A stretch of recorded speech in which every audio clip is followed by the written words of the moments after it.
Good morning, all of you. I am Dr. Yadurao, and I welcome you all in today's session on cost accounting. And in today's session, we'll be discussing about labor cost. ठीक है, इससे पहले हमने जो भी chapters पढ़े हैं या जो भी प्रीवियस सेशंस रहे, चाहे वो कॉस्ट शीट पे हो, चाहे वो डायरेक्ट मटेरियल पे हो, चाहे क्लासिफिकेशन ऑफ कॉस्ट हो, या तो फिर वो इंट्रोडक्शन टू कॉस्ट अकाउंटिंग हो, या तो फिर वो ऑब्जेक्टिव्स ऑफ कॉस्ट अकाउंटिंग हो, कहीं ना कहीं हर जगह हमने डायरेक्ट कॉस्ट और इनडायरेक्ट कॉस्ट को डिस्कस किया है। और आज इस चैप्टर में जो कि लेबर कॉस्ट है उसे भी हम क्लासिफाई करेंगे डायरेक्ट लेबर कॉस्ट और इनडायरेक्ट लेबर कॉस्ट में। ठीक है, यहाँ पे भी जो एम्फेसिस रहेगा वो डायरेक्ट लेबर कॉस्ट पे रहेगा और इनडायरेक्ट लेबर कॉस्ट को हम सेपरेट चैप्टर में ओवरहेड्स में डिटेल में डिस्कस करेंगे। देखिए, कहीं भी हम जो role indirect labour cost play करती है उसे अंडरमाइन नहीं कर सकते।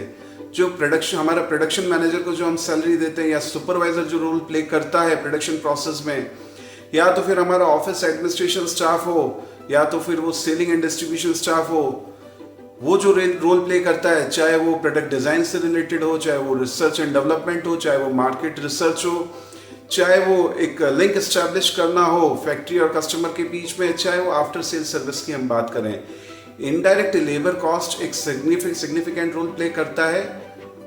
लेकिन यहाँ पे हम जो डिस्कस करेंगे वो डायरेक्ट लेबर कॉस्ट इसलिए करेंगे क्योंकि कहीं ना कहीं indirect labour cost is not directly involved in the conversion process of और from raw material into finish goods.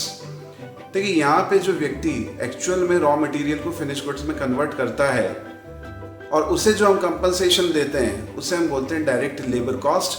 Classification of cost के टाइम पे हमने ये डिटेल में डिस्कशन किया था और वहाँ पे हमने एक एग्जांपल लिया था एक कारपेंटर का, यानी एक मैन्युफैक्चरिंग यूनिट है जो फर्नीचर मैन्युफैक्चर करती है और यहाँ पे कारपेंटर वुड को रॉ मटेरियल यानी वुड को फर्नीचर में कन्वर्ट करता है और उस कारपेंटर को जो कंपनसेशन देते हैं उसे हम यहाँ पे डायरेक्ट लेबर कॉस्ट मानते हैं। अब देखिए, जब डायरेक्ट लेबर कॉस्ट की बात आ रही है तो हम दो चीज़ों पे बहुत ध्यान देंगे, जो दो ऑब्जेक्टिव्स भी हमारे कॉस्ट अकाउंटिंग के।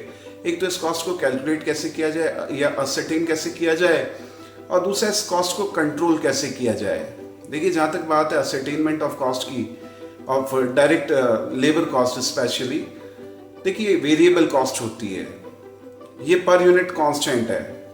यहाँ पे अजम्पशन हम ये ले रहे हैं कि जो हमारा आउटपुट है वो आइडेंटिकल होगा। अब ये जो कारपेंटर है जितनी भी चेयर्स बना रहा है वो साइज, शेप और डिजाइन तीनों ही ढंग से आइडेंटिकल है, यानी जितनी चेयर्स ये मैन्युफैक्चर करता है सारी चेयर्स एक जैसी हैं।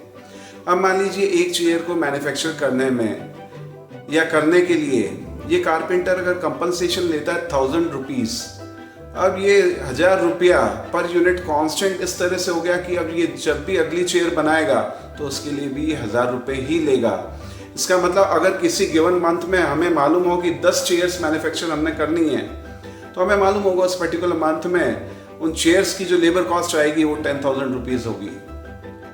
तो पर यूनिट कांस्टेंट अगर कोई कॉस्ट है तो किसी भी लेवल ऑफ एक्टिविटी पे उस टोटल कॉस्ट को हम इजीली एस्टिमेट कर सकते हैं या उसका कैलकुलेशन कर सकते हैं। देखिए, अब यहाँ पे इंपॉर्टेंट बात दूसरी आती है जब हम बात करते हैं कि लेबर कॉस्ट को कंट्रोल कैसे किया जाएगा। अब कंट्रोल करने का मतलब ये नहीं है कि किसी चेयर के लिए अगर हम कारपेंटर को 1000 रुपये दे रहे हैं तो कॉस्ट कंट्रोल के नाम पे अब उसे हम 800 रुपये देना चालू कर दें। अब सिंपल सी बात है, अगर उसे 800 रुपये नहीं देंगे और चेयर के 1000 रुपये देंगे तो कॉस्ट कंट्रोल कैसे होगी।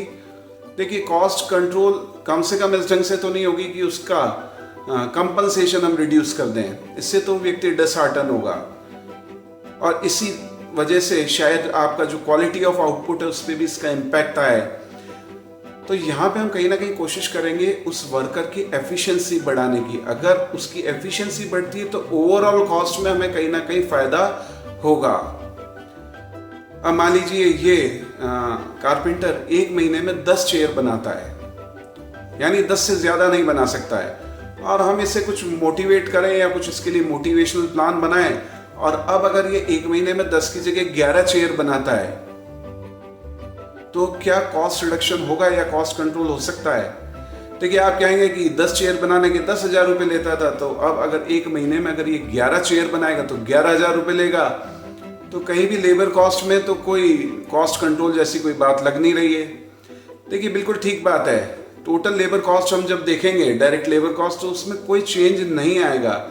लेकिन आप इससे दूसरे ढंग से देखें, मान लीजिए एक एग्जांपल लेते हैं हम, इस फैक्ट्री का जो रेंट हम पे कर रहे हैं for example 10,000 rupees a month है। अब इस 10,000 रुपये में जो भी हमारा लैंडलॉर्ड है, आप 10 चेयर बनाओ, 20 बनाओ, 25 बनाओ, उससे कोई फर्क नहीं पड़ता है। लेकिन अब ये कारपेंटर 10 की जगह 11 चेयर बना रहा है। इसका मतलब अब जो रेंट है 10,000 रुपये का, पहले जो 10 चेयर में डिस्ट्रीब्यूट हो रहा था, अब वो 11 चेयर्स में डिस्ट्रीब्यूट होगा। लेकिन लेबर की एफिशिएंसी बढ़ने से दूसरी कॉस्ट में भी चेंज आता है। यानी कॉस्ट इफेक्टिव होने के लिए सीधा सीधा हमें लेबर कॉस्ट को कम नहीं करना है, हमें ओवरऑल कॉस्ट को कंट्रोल करने की बात यहाँ पे करनी चाहिए। देखिए, जो हम सुपरवाइजर को या मैनेजर को सैलरी देते हैं, जो भी मंथली सैलरी देते हैं, वो अगर 10 चेयर पे डिस्ट्रीब्यूट होंगी तो अच्छा है, या 15 चेयर पे डिस्ट्रीब्यूट होंगी तो अच्छा है। देखिए, अगर वो 15 चेयर पे डिस्ट्रीब्यूट होंगी तो कंपैरेटिवली अच्छा रहेगा, हमारा टर्नओवर बढ़ेगा, और हमारा टर्नओवर यानी कि नंबर ऑफ यूनिट्स अगर हम ज़्यादा प्रोड्यूस कर सकते हैं, इसका मतलब नंबर ऑफ यूनिट्स हम ज़्यादा बेच भी सकते हैं। तो सिंपल सी बात है, कहीं ना कहीं लॉन्ग रन में हम जल्दी ब्रेक इवन अचीव करेंगे और ज़्यादा से ज़्यादा कंट्रीब्यूशन हम अर्न कर पाएंगे। हालांकि ब्रेक इवन और कंट्रीब्यूशन को डिटेल में डिस्कस करेंगे, इसके लिए सेपरेट चैप्टर है हमारे पास। लेकिन फ़िलहाल इस चैप्टर में जो हम बात करेंगे, ब्रॉडली स्पीकिंग, वो बात करेंगे आइडल टाइम की, वो हम बात करेंगे ओवर टाइम की, वो हम बात करेंगे बोनस की, वो बात करेंगे हम इंसेंटिव्स की, चाहे वो ग्रुप बोनस प्लान्स हो, चाहे वो इंडिविजुअल इंसेंटिव या बोनस प्लान्स हो, इन्हें हम डिटेल में डिस्कस करेंगे। और कुछ छोटी मोटी चीज़ें और जो बेसिकली इंपॉर्टेंस रखती है कहीं ना कहीं conceptual understanding of this particular topic of direct material labour cost, उन्हें हम डिस्कस करेंगे डिटेल में।